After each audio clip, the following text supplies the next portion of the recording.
Have you ever noticed how absolutely strange things have been lately and everyone's talking about it?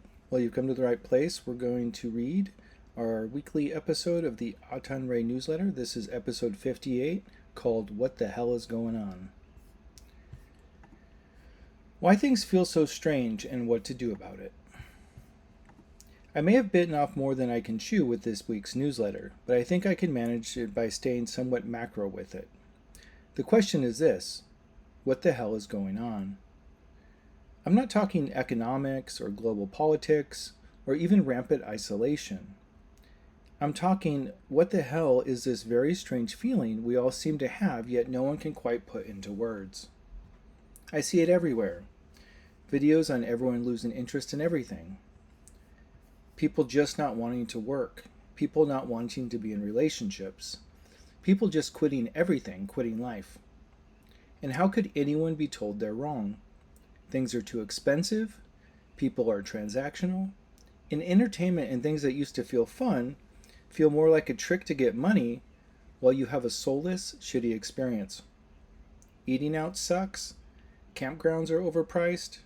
Musicians are fake. What used to be cool is increasingly looking obviously stupid. It's like it's all a wash. But there is something that all of this has in common, and that is that the truth of things has been revealed. A revelation, if you will. It started with exploitive corporations, churches, government, Hollywood, and now it's trickled down into the workplace and our personal lives. It's truly and fully game over. But what do we do when we're all starting to lose any interest in anything? Growing up listening to and researching the material I have in the archive sheds a lot of light on these times.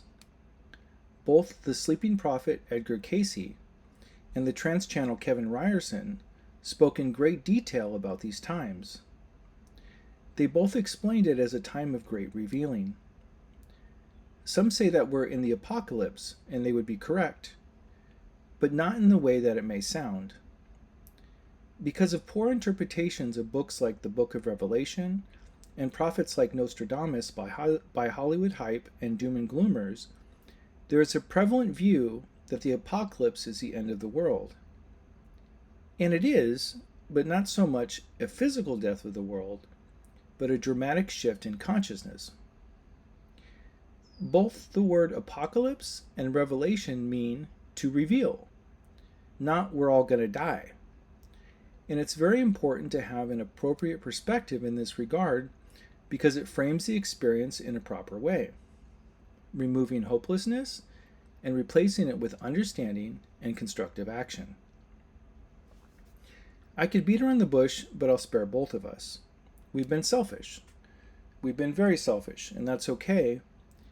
These are the behaviors and systems we've been working in, but they are no longer working. So these times are a reckoning between who we've been and what we've done, and who we are becoming, and how we choose to move forward. You see, outside of the concepts of materialism and religionism, which is the ideology of religion, there are natural forces that persist, independent of what one chooses to believe. Belief in itself doesn't change what is actually happening. And according to the archive, there have been many souls on and off the planet, in physical form and in non-physical form, who have been working diligently to help raise the consciousness of mankind, going back at least 500,000 years. What does it mean to raise the consciousness of mankind? It means to help us remember our origins as souls who, as, quote, evolutionary forces upon this plane, unquote, were intended to help co-create the universe, diversifying flora, fauna, animals, minerals, and other life forms here on Earth and throughout the universe. The story goes that as we went about co-creating millions of years ago, we became so enamored in our own creations that we began to project ourselves into physical matter, eventually getting stuck. As John says in the archive, quote, "We are visitors here," unquote. So this time is the curtain being pulled back on how absolutely pointless this excursion has been. I mean, how many times can you buy a car, or have sex, or get a new outfit before you start asking if there's something more to this mundane existence? How much money can you pile up before you win? And the fact that nobody is talking about this demonstrates the total lack of presence, the cultural trance we're all in. Disturbing? Maybe. Necessary? Absolutely. But don't freak out. Like I said, there are many souls who have committed lifetimes to help us with this. These are the souls just like us who still have a thread of connection with their true origins, committing to helping us through this revealing. Let's get some perspective on all this from the archive. The archive explains that this global shift is the acceleration of a massive metaphysical turning point.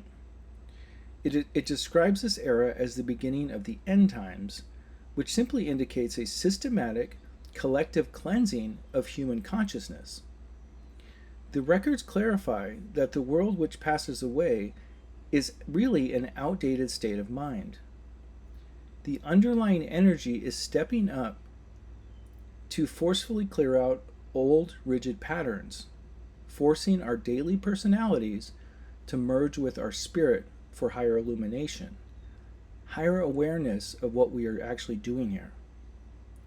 Material systems, corporate setups, and unfulfilling transactions are losing their color because they have run their course. It's time for something new. All this sounds great, but what do we actually do? How should we respond to this? To anchor ourselves in the middle of this cleansing, the archive lays out a highly practical path to orient our daily lives. Commit to structured meditation.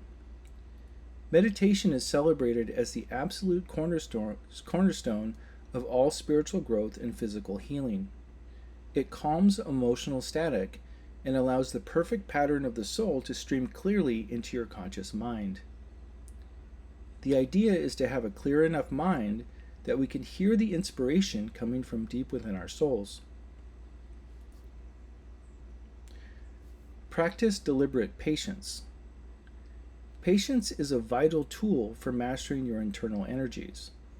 It gives you the necessary structural buffer to comfortably navigate chaotic environments. Holding on to outcomes keeps us tense. Shift from judgment to harmony. The archive explains that rigid, dualistic classifications create severe blockages within the self. Viewing the challenges in your life through the lens of harmony versus disharmony brings immediate inner peace. This is particularly relevant considering the cultural trance we are in regarding the prevalent divisiveness that is reaching peak levels of insanity. These extremes are attempting to wake us up from this trance. It's not about ideology or belief, it's about humanity. Purify the physical vehicle. Incorporating intentional physical disciplines like fasting and a clean, natural diet assists in rejuvenating the body. Directly cleansing the genetic template to unlock stored spiritual attributes that we are just beginning to rediscover. See the divine face to face. To break out of the transactional culture, actively change how you interact with others.